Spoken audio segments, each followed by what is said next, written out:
Gold, the parolee who shot and killed Colorado's prisons chief almost a year ago might have been targeting other people as well. Tom Clements was killed when he opened his front door in Monument. Investigators linked parolee Ebel to his murder. Ebel was killed days later in a shootout with deputies in Texas, and nearly a year later, this investigation is far from over. KRDO News Channel 13's Dana Molina is live outside the Department of Corrections headquarters with new information on this investigation. Dana. James Heather, the El Paso County Sheriff's Office says investigators have continued to follow up on leads and they have made a lot of progress, but there are still many questions. A shootout captured on dash cam video. Evan Ebel gunned down after a wild chase. Was anybody else involved? Did Mr. Ebel have any co-conspirators?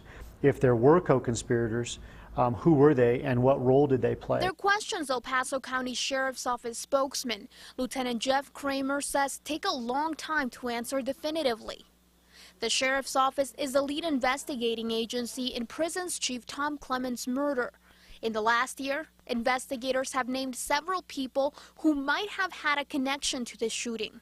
The Denver Post says new details indicate Ebel didn't act alone, but the Sheriff's Office won't confirm that. Even though there has been a lot of progress, again, we're not at a point where we want to say one way or the other that he either acted alone or was helped or in some way other people were involved. The Sheriff's Office won't talk about any specific list, but confirms that Ebel might have been after other people too, not just Clements. During the early points of this investigation, there was information that was gained that would indicate that potentially other people could be in some kind of danger, and so of course that was immediately communicated to those particular people. The case raises questions that demand answers about the prison system.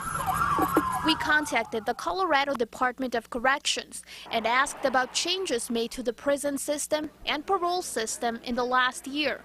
A spokesperson told us new prisons director Rick Ramish was unavailable for an interview. Roger, we've been asking for these questions for a very long time and we haven't gotten anything. I'm not in a position to do an interview with you right now, but I wish you the very best. It seems like you're going to be extremely persistent, so I wish you the very best with your day. And then he hung up. Now, in that Denver Post article we mentioned, an anonymous source voices concerns about a lack of information coming from the El Paso County Sheriff's Office.